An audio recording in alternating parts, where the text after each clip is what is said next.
Hello and welcome back to The Good Life. How are you? As you can see, I'm like in my pajamas and I'm waiting for my sleeping pills to kick in, and it's like 12 a.m.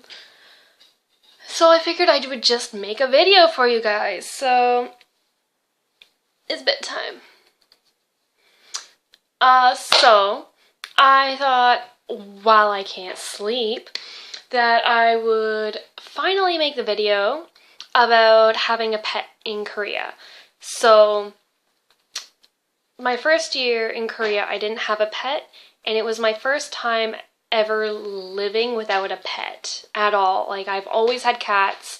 My parents had 2 cats before I was born, and even when I wasn't living at home, I had a pet budgie, a bird, that I had, living with me in my apartment or townhouse. So it was really lonely not having an animal around to interact with. Instead, I was left with my own thoughts. And that kind of sucked. So I decided last fall to get a pet. And I thought about it for a really long time, and I even asked for a bigger apartment when I changed jobs, just to accommodate having an animal in my apartment.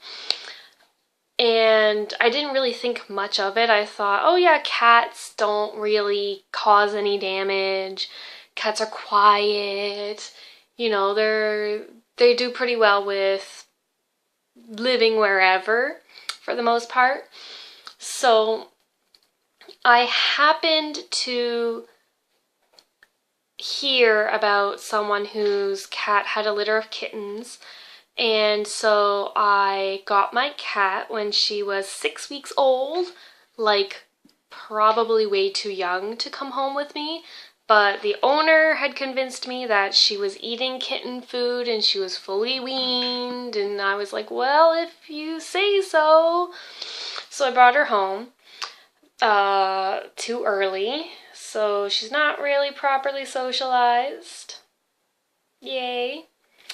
But I didn't really think much of it. I thought that, cats don't really cost that much, because I was only really thinking about food at the time and getting a litter box and, just having a cat to start. I didn't think it was too expensive. But then as she got older, I think at about 3 months of age, was when I first took her to the vet for her first deworming, because I didn't think that the owner had got them dewormed before I brought her home. So I had to get her dewormed, and then every month after that for the first few months, she had to get a new shot or some sort of vaccination or deworming or defleeing or whatever. And that added up really quickly. Those visits were between $35 to $70 a pop. And that was every month, not including feeding her and buying cat litter and all of that. And as a kitten, she was really, really noisy, meowing her face off, all the time. She's a little bit quieter now. Still kind of noisy for a cat, and I'm not used to it. I'm also not used to a cat with her kind of personality. So, it's been difficult. And then when I finally had to get her spayed, that one I was not prepared for. So I looked up online how much it cost to get a cat spayed in Korea, and it said it was only 100,000 won, $100. So I was like, that's fine. And she went into heat, and it was the worst week of our lives, collectively. She was clearly distressed and upset about what was happening. She was climbing walls. Literally at 4 a.m. just screaming and climbing walls. It was absolutely insane. So as soon as she was done, like the 7th day, I took her to the vet and I'm like, please, like, spay her right now. Like, I can't deal with this. And so that cost me 414,000 won. That's like over that's over $400 right there. And it was on the spot. Like, I couldn't do any I couldn't do it in increments. What am I trying to say? I can't think of this word right now. But I couldn't do it in payments, just in payments of like $100 and then $100. Like, I had to pay it all up front because of the way my bank card was set up. And so that used up all of the extra money I had for that month. I had like $30 until payday, and that had to last me a week. So I was freaking out, and I'm still trying to recover from that expense because, and it's not even just budgeting, because this month I actually sat down and I budgeted everything and to find out how much she cost compared to how much I'm spending on food for myself. Like, I stopped going shopping and just other, like, you know, any kind of frivolous wants. Like, I stopped spending all of that, and I still only have like $200 extra at the end of the month. And I don't know how I can cut my costs anymore. And so her food and cat litter every month cost me at least $100. Like, it comes up to 96,100 won, which is like roughly $100. And that's like $100 I could be saving for myself.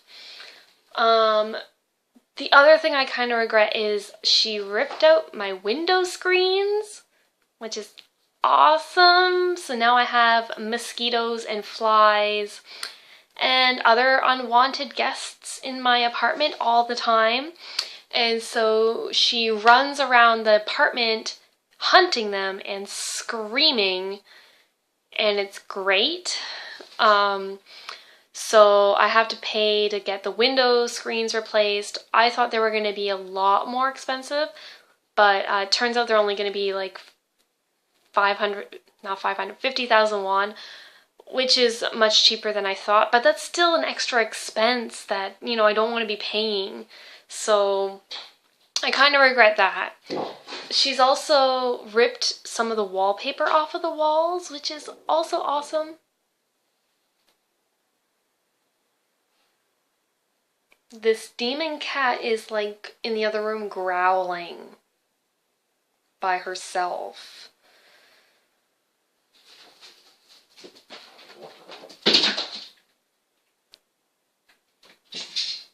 Cat's got the crazies.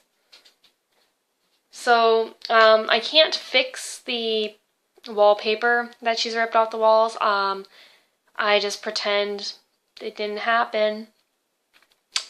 And currently, because we're gonna move out in August, when people come to look at the apartment, I just kind of pretend that nothing is wrong and hope that the people don't notice it. But my landlady definitely noticed the holes in the screens, so she knows about that. I don't know if she's noticed the wallpaper missing yet. I hope not. So, that's getting a pet in Korea. A cat, at least. Having a dog, I wouldn't be able to do it because, like, I work... Now I have the hiccups. I work 8 hours a day. And I don't have time to, like, come home and walk it at all during the day either. Like, I don't have a break where I'm allowed to leave school. So, you know, a cat fits my lifestyle. I will bring her home with me to Canada when I do eventually leave Korea. But it's been a lot more expensive than I anticipated, which bums me out. Not to say that you couldn't get a pet in Korea, just maybe just don't get a baby one and get one that's all up to date with their shots. But, you know, like you still don't know how your cat's or your pet's health will be. Like, I've been fortunate enough that she hasn't got sick. Or, well, she did get sick, actually. She was throwing up for like a week, and I didn't want to take her to the vet because I thought it was just because she was eating cardboard. And once I removed the cardboard, she didn't get sick anymore. Go figure. So, you know, it can be time consuming, especially if you get a baby. And just expensive. And they might destroy your apartment, even though you've convinced yourself that they won't.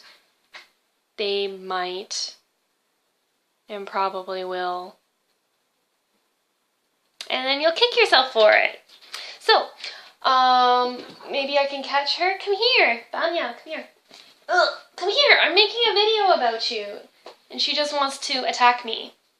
So this is Bam, who's currently eating my hand. She has a very lovely and charming personality.